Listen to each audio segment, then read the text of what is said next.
사랑하는 성도 여러분, 우리가 출애굽기 5장의 말씀부터 보면 세상의 왕권을 쥐고 있는 바로와 하나님께서 보내신 모세가 만나는 장면을 우리가 보게 됩니다.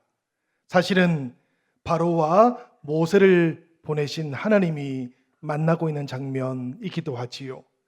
그래서 거대한 충돌이라고 이렇게 표현을 해도 좋을 것 같아요. 그러나 모세를 만난 바로, 모세를 보내신 하나님을 만났던 바로의 모습은 어떠할까요? 지팡이 하나 들고 자기 앞에 섰던 이 모세가 가소롭게 느껴졌습니다. 히브리인들을 보내시오라고 말하는 이 모세가 우습게만 느껴졌어요. 그 당시 바로는 신으로 대접을 받고 있었습니다. 바로의 이름이 새겨져 있는 건물들이 있었고요. 그 조각들이 애굽의 푸른 하늘 위에 우뚝 솟아 있었습니다. 이 사람이 말하는 것이 곧 법이었으니까 이 왕하고 겨루어서 이길 수 있는 사람은 아무도 없었어요. 그런데 모세가 찾아왔던 것이지요. 그리고는 하나님의 말씀을 선포하기 시작했던 것입니다. 출애굽기 5장 1절은 이렇게 기록이 되어 있어요.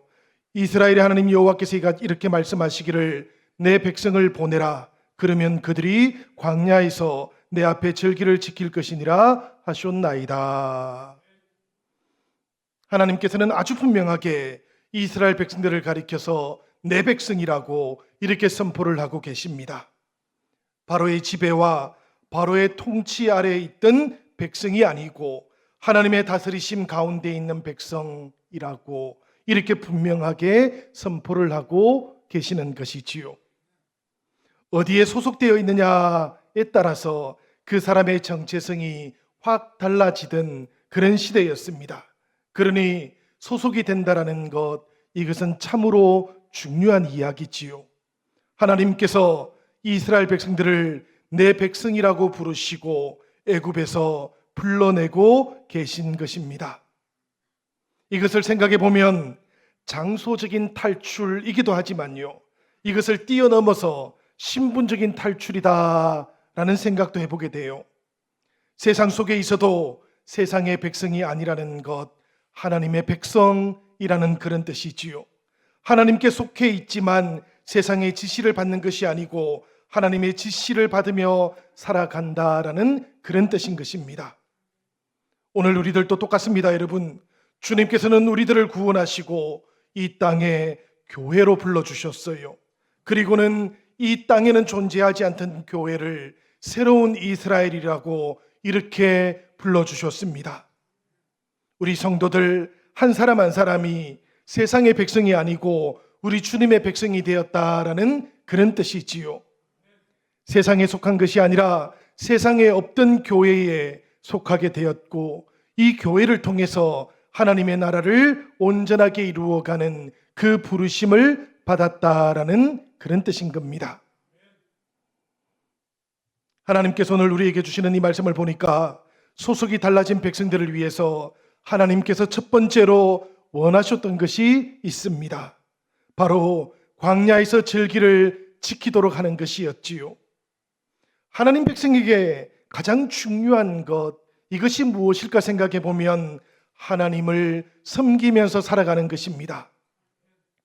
400년 세월 동안 애굽의 노예로 바로의 백성으로 살아왔던 사람들에게 이제 가장 중요한 것은 하나님을 주님으로 섬기면서 살아가는 것이라고, 이렇게 거듭나는 것이라고 말씀하고 계시는 것이지요. 여러분, 예배자, 이 예배자로 살아가야 하는 겁니다. 그래서 하나님께서는 모세를 통해서 내 백성들이 광야에서 예배할 수 있도록 하라고 이렇게 요구를 하셨던 것이지요. 성도들인 여러분들은 언제가 가장 행복하십니까?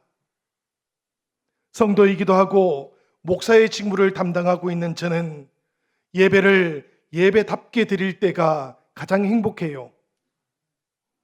환경, 조건들이 어렵다고 할지라도 예배만큼은 포기하지 아니할 때 그때가 가장 행복합니다.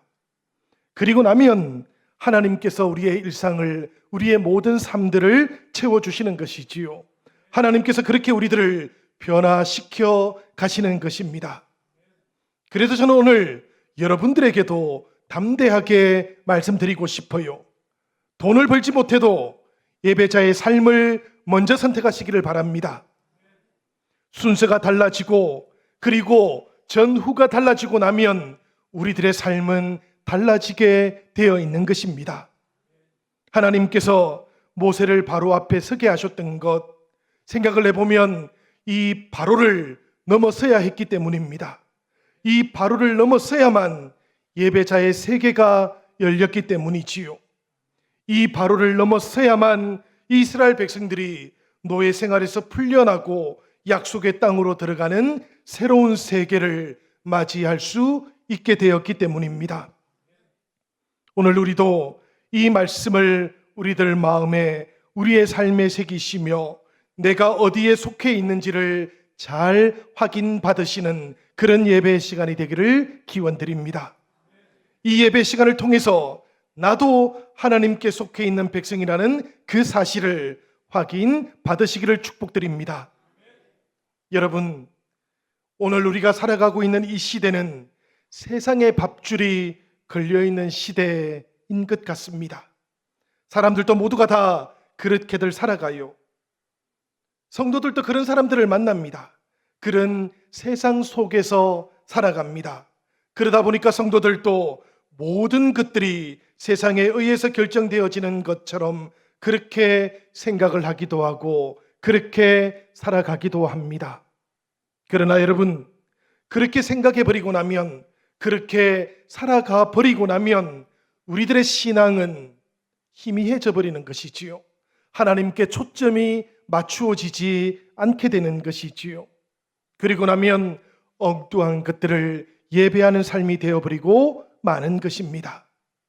우리들 모두가 다시 한번 하나님께 초점을 온전하게 맞추시는 성령 강림 후 세 번째 주일이 되기를 기원드립니다. 바로의 대답도 한번 살펴보십시다. 모세는 여호와의 입에서 나오는 첫 번째 명령을 선포했지요. 그리고 나서 이제 곧바로 새로운 일이 일어날 거라고 기대를 하고 있었습니다. 그런데 여러분, 바로의 대답은 어떠했습니까? 모세가 기대했던 대답이 아니라 아주 교만했던 바로의 대답이 나타나고 있지요. 출애굽기 5장 2절에 나오는 말씀입니다. 이 말씀 우리 다 같이 한번 읽어보도록 하겠습니다.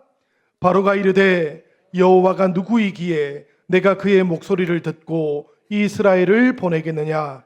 나는 여호와를 알지 못하니 이스라엘을 보내지 아니하리라.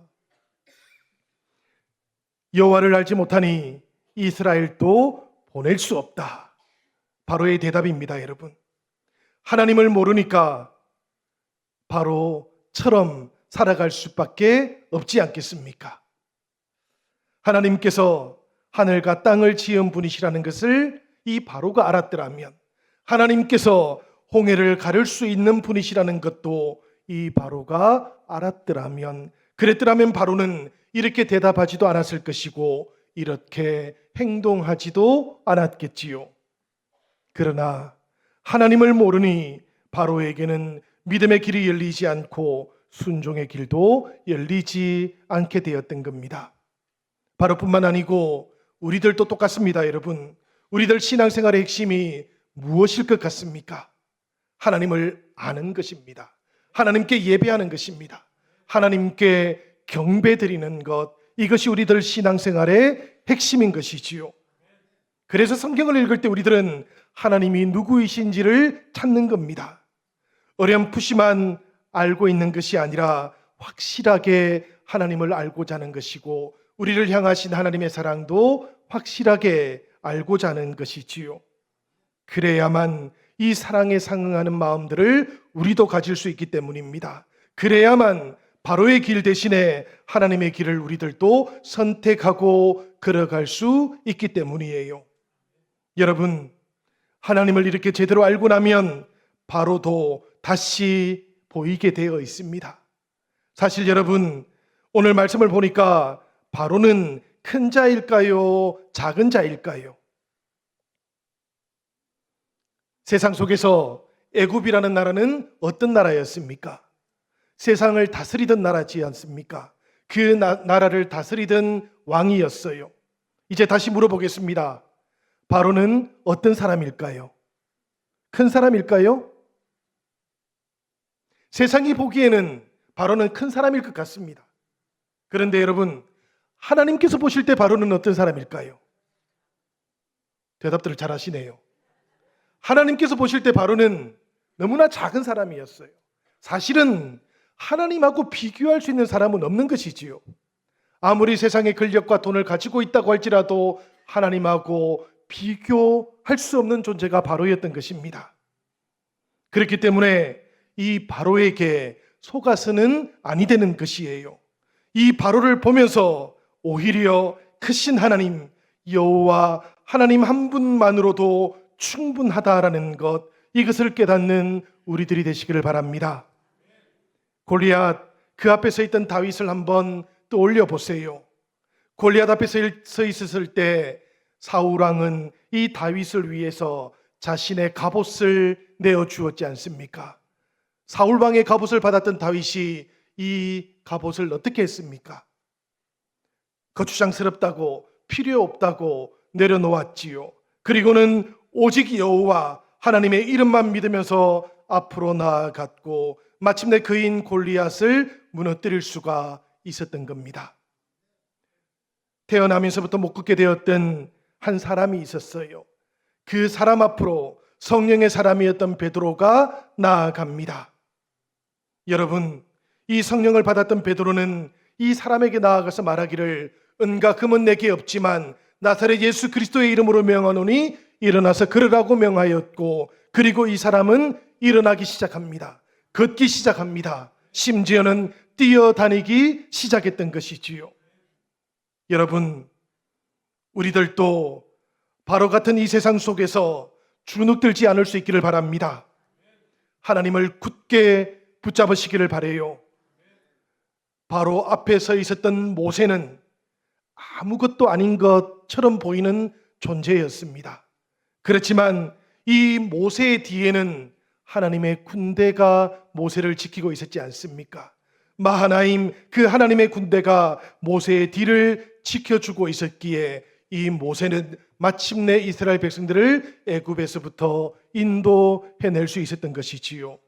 우리들도 늘 하나님께서 우리들과 함께하고 계신다라는 것, 성령께서 우리 사랑하는 지체들과 함께하고 계신다라는 것을 기억하시고 날마다 하나님으로, 하나님만으로도 충분하다고 고백하는 영신의 모든 지체들이 되시기를 기원드립니다. 여러분, 그런데 말입니다. 오늘 우리가 봉독했던 말씀은 이제부터 시작이 돼요. 바로는 벽돌에 사용될 집을 주지 못하도록 명령을 내려요. 그러면서도 벽돌 수요는 그대로 유지하라는 명령을 내리지요. 6절의 말씀을 보니까 이 명령을 내린 날이 바로 모세가 찾아왔던 당일이었습니다. 바로가 그날에 백성의 감독들과 기록원들에게 명령하여 이르되라고 6절은 이렇게 기록되어 있습니다. 24시간 바로 그 안에 일어났던 일이었다라는 그런 말씀이 있지요. 그리고 하나님께 제사를 드리러 나가겠다고 하니까 히브리인들의 노동을 더 무겁게 만들어버리기도 했던 날이 바로 당일이었습니다. 이제 이스라엘 백성들은 하던 일들로 인해서 근심할 수밖에 없었고 탄식할 수밖에 없게 되었지요. 더 무거운 노역이 주어졌으니까 그 모든 일들이 불가능한 그런 일처럼 보이기도 했습니다. 곡초, 거루투기를 잘라서 집을 대신하기도 했지만 벽돌의 수요는 채울 수가 없었어요. 그러자 바로의 감독들이 어떻게 합니까? 이스라엘 자손의 기록원들, 그 벽돌의 숫자를 헤아리던 사람들, 그들을 때리기 시작했다고 합니다. 14절의 말씀입니다. 바로의 감독들이 자기들이 세운 바 이스라엘 자손의 기록원들을 때리며 이르되 너희가 어찌하여 어제와 오늘에 만드는 벽돌의 수요를 전과 같이 채우지 아니하였느냐 하니라. 이스라엘 자손의 기록원들은 자신을 어떻게 생각했을 것 같습니까? 바로와 히브리인들 사이, 그 사이에 있는 중재자들이라고 생각했을 겁니다. 그래서 이 참혹한 상황들 속에서도 그 사이를 어떻게든지 중재를 해보려고 그렇게 생각을 했겠지요. 그런데 바울의 감독들은 이 기록원들의 말을 듣지 않습니다. 도리어 그들에게 책임을 물어버리는 겁니다. 이 바로의 감독들이 머리를 썼던 것이지요. 히브리 사람들 한 사람 한 사람을 박해하는 것이 아니라 이 기록원들을 박해하기 시작하면 이 기록원들이 히브리 사람들을 핍박하거나 혹은 종용하거나 혹은 다른 방법을 통해서라도 벽돌의 수요를 채울 것이라고 이렇게 생각을 했던 것 같아요. 결국에 이 기록원들이 어떤 선택을 하게 됩니까? 자신들도 핍박을 받기 시작하니까 바로 왕을 찾아가게 되지요. 이 기록원들의 말을 한번 읽어보도록 하겠습니다. 15절과 16절에 나오는 말씀이에요. 우리 다 같이 읽어보겠습니다. 왕은 어찌하여 당신의 종들에게 이같이 하시나이까? 당신의 종들에게 짚을 주지 아니하고 그들이 우리에게 벽돌을 만들라 하나이다. 당신의 종들이 매를 맞사오니 이는 당신의 백성의 죄니이다. 이렇게 탄식하기 시작하니까 바로의 대답이 어떻게 들려옵니까? 너희가 게으르다 게으르다 이런 말이 들려와요. 그러므로 너희가 이르기를 우리가 가서 여호와께 제사를 드리자 한다고 이런 대답이 들려오는 겁니다. 그러면서 바로는 여전히 짚을 주지 않아요. 그리고는 여전히 벽돌의 수요는 맞추어라고 이렇게 요구를 하는 것이지요. 이 바로의 대답을 살펴보면 타협할 여지가 하나도 없는 겁니다. 기록원들은 자신들에게도 화가 미치고 있다라고 깨닫게 되었는데요. 바로 그 순간에 그들의 눈에 누가 보였는가 하면 모세가 보였고 아론이 보이기 시작합니다. 그러자 그들 마음속에는 이 모든 일들이 모세 때문이다 라는 생각이 들기 시작했어요. 그래 맞아, 모세여서 모세가 바로를 찾아간 후에 이 모든 일들이 시작된 거야 라고 생각을 해버리게 되었던 겁니다. 두려움보다도 더 큰 분노가 그들을 사로잡기 시작했던 것이지요. 21절의 말씀은 이렇게 기록이 되어 있습니다. 너희가 우리를 바로의 눈과 그의 신하의 눈에 미운 것이 되게 하고 그들의 손에 칼을 주어 우리를 죽이게 하는도다. 여호와는 너희를 살피시고 판단하시기를 원하노라. 기록원들의 말이에요. 기록원들이 모세를 보고 아론을 보면서 했던 말입니다. 여러분, 이런 말을 들었던 모세의 마음이 어떠했겠어요? 이날은 모세에게는 정말로 좋지 않은 날이었던 것 같습니다. 나쁜 날이었던 것 같아요. 모세는 이런 생각을 해봅니다. 도대체 무엇이 잘못되었단 말인가? 하나님께서 전하라고 하신 그대로 전했을 뿐인데 무엇이 잘못되었단 말인가? 계속해서 모세는 이렇게 되뇌일 수밖에 없었습니다. 여러분들도 혹시 오해를 받아보신 적이 있으신지요? 어떤 오해들은 뼛속 깊이 아픔을 전해줍니다. 올바른 방법으로 올바른 일을 했는데도 불구하고 말과 행동이 잘못 이해되어지거나 오해를 받게 되어버리면 그 다음에는 어떻게 해야 될지 알지 못할 때가 있어요. 영적인 리더십이라는 책을 썼던 오스발트 샌더스라는 사람이 있는데요. 이분은 이 책에서 이런 말을 합니다. 리더는 지지자나 친구로부터 환영을 받든지 받지 못하든지 그의 책임을 모두 이행하면서 홀로 설 수 있는 충분한 자원을 가진 자라야 한다. 리더는 오직 하나님만으로 만족할 준비가 되어 있어야만 한다. 홀로 설 수 있는 충분한 자원이라는 것이 바로 하나님을 찾아가는 일이고 하나님만으로 만족할 준비가 되어 있어야 된다라는 그런 뜻이지요. 여러분, 오해받고 있던 순간, 고통 속에 있던 순간 모세가 할 수 있었던 일도 바로 이것뿐이었습니다. 지도자로 변한 모세에게는 이제 찾아갈 사람이 한 사람도 없었던 것이지요. 자신의 필요를 채워줄 친구도 이 애굽에는 한 사람도 없었던 겁니다. 아내와 가족들은 모두가 다 미디안에 있었고요. 자신의 조언자가 되어 주었던 이들로도 여전히 미디안 사막 땅에 있었던 것이지요. 모세가 어찌했겠습니까, 여러분? 모세는 다시 하나님께로 돌아옵니다. 그리고는 하나님 앞에 자신의 마음을 열정적으로 쏟아놓기 시작하지요. 22절의 말씀 우리 다 같이 한번 읽어보겠습니다. 모세가 여호와께 돌아와서 아뢰되 주여 어찌하여 이 백성이 학대를 당하게 하셨나이까? 어찌하여 나를 보내셨나이까? 성경 이 속에는 나오지 않지만 이 고백을 할 때, 이 기도를 할 때 모세는 많이 울었을 것 같아요. 떨기나무 그 아래에서 이 일에 적합한 자가 아니라고 제가 몇 번이나 말씀을 드렸습니까? 그런데도 주님께서는 네가 바로 그 사람이라고 말씀하지 않으셨습니까? 몇 번이나 반복해서 제가 아니라고 말씀드렸는데도 그런데도 불구하고 주님께서는 바로 너라고 그렇게 말씀해 주시지 않으셨습니까? 그 부르심에 응답해서 미디안 광야를 떠나왔는데 바로 그 왕 앞에 서서 하나님의 말씀을 전하기도 했는데 바로는 눈도 꼼짝하지 아니하고 백성들은 저만 원망을 합니다. 하나님, 이제 제가 어찌해야 되겠습니까? 오해를 받으면 때때로 우리들도 하나님 앞에 이렇게 한탄하지 않습니까, 여러분? 도대체 왜 이런 오해가 생긴 겁니까? 어찌 해야만 하는 것입니까?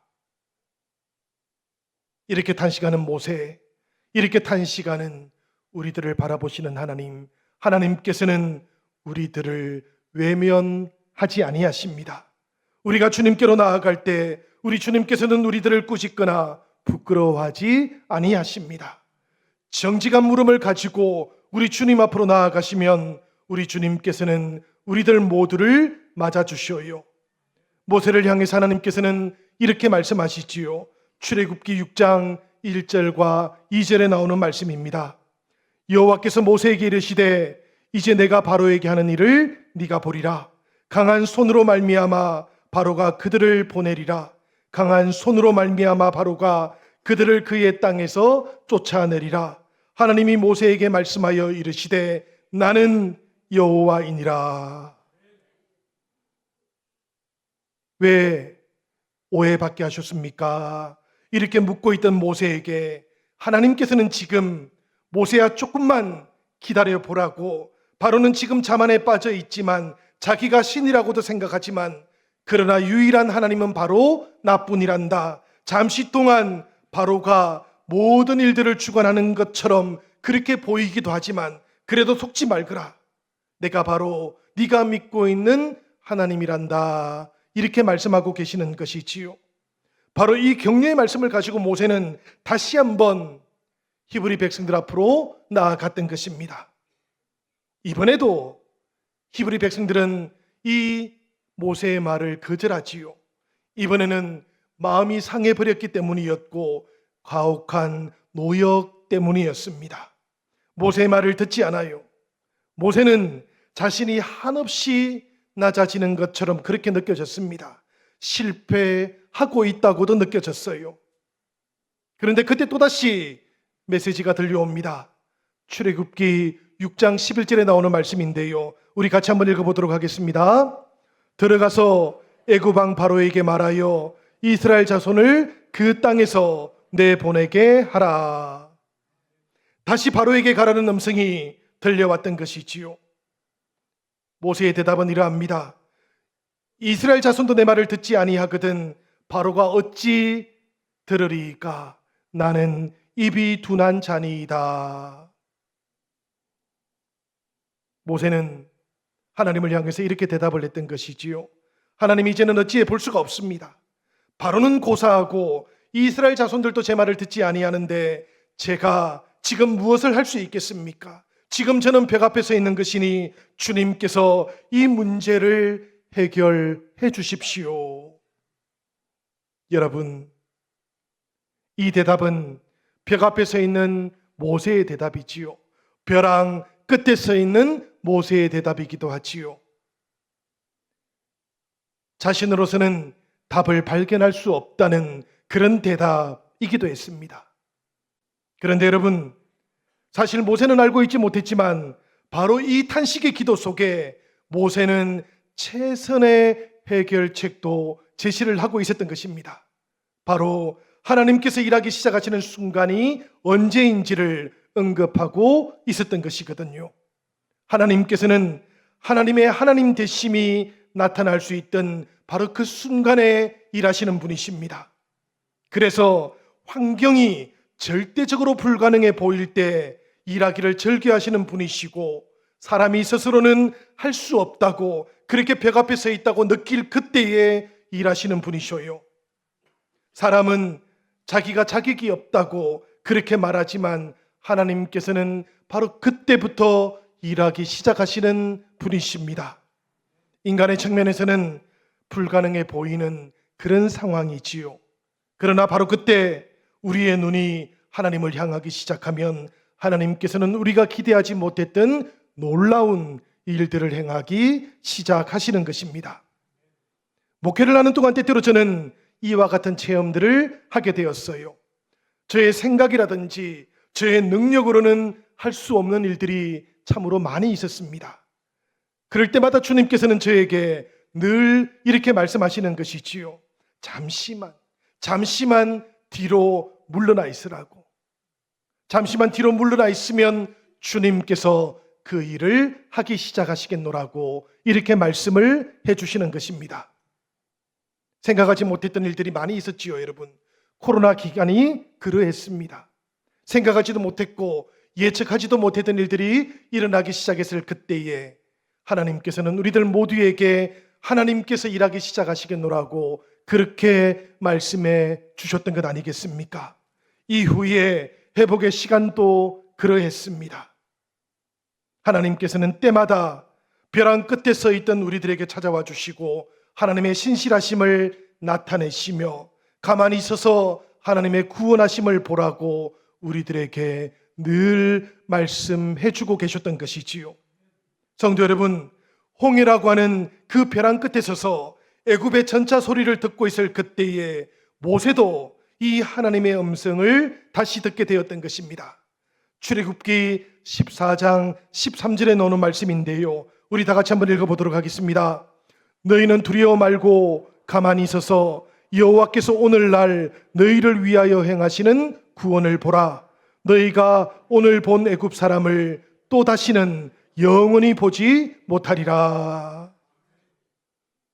성도 여러분, 하나님께서는 이렇게 놀라운 방식으로 우리가 가만히 서 있는 그 자리에서 일하기 시작하시겠노라고 이렇게 약속의 말씀을 주시는데요, 그럼에도 불구하고 때때로 성도들조차도 이 하나님의 구원하심을 붙잡지 못할 때가 있습니다. 가만히 서서 구원하시는 주님을 바라보지 못하기 때문이지요. 우리 주님 대신에 세속적인 방법, 세속적인 대안을 먼저 찾기 때문인 겁니다. 가만히 서 있는다라는 이 말씀은 아무것도 하지 않는다라는 뜻이 아니에요. 가만히 서 있는다라는 이 말씀은 우리 주님의 계획 속에 머물러 있는다라는 그런 뜻인 것입니다. 하나님께서 일하시도록 적극적으로 기다린다라는 그런 뜻을 담고 있는 말씀이에요. 그런데 하나님의 일하심은 기다리지도 아니하면서 내가 직접 그 모든 일들을 먼저 다루어 버리기 시작하니까 하나님의 구원하심을 보지 못하는 것, 붙잡지도 못하는 것, 생각해 보면 이것은 너무나도 당연한 결과 아니겠습니까? 어느 권사님께서 저에게 이렇게 물으십니다. 목사님, 의지할 데가 없는 사람들이 찾아오면 목사님은 무슨 말씀을 해주십니까? 자주 만나는 물음이지요. 그리고 또 생각해 보면 쉽지도 않은 물음입니다.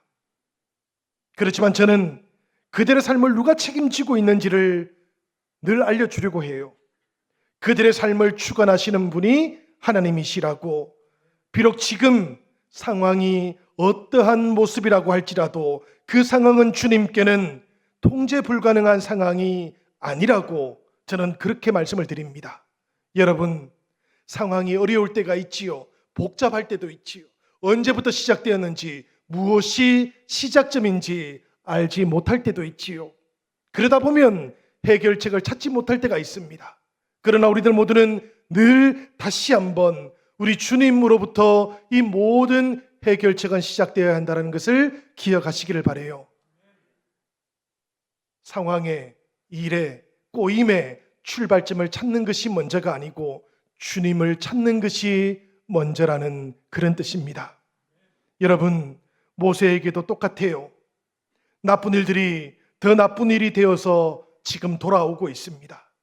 하나님께서는 모세를 향하여 모세야 보아라, 너의 눈이 무엇을 바라보고 있느냐라고 그렇게 말씀하고 있지요. 바로를 바라보고 있는지 하나님을 바라보고 있는지를 다시 되돌아 보아라고 그렇게 말씀을 주고 계시는 것입니다. 여러분, 너의 눈을 나에게 다시 고정해 보아라. 내가 누구인지 기억해 보아라. 이렇게 말씀하고 계시는 모세를 향하신 하나님의 이 음성, 이 6월에는 우리들도 모두가 다시 들으실 수 있기를 바랍니다. 그리고 바로를 두려워했던 삶에서 하나님을 경외하는 삶으로 우리들 삶의 방향을 한번 바꾸어 보시기를 바라요. 하나님께서는 우리들 모두를 위해서 길을 만들고 계시고 그 길을 인도하고 계시기 때문입니다. 우리가 하나님을 향해서 우리의 마음을 열고 마음의 눈을 들어서 하나님을 바라보게 되면 우리들 모두가 하나님께서 준비하시는 그 길로 온전하게 담대하게 걸어갈 수 있게 될 줄로 믿습니다. 이와 같은 은혜가 저와 여러분들 모두에게 충만하게 임하기를 우리 주님의 이름으로 간절히 축원드립니다.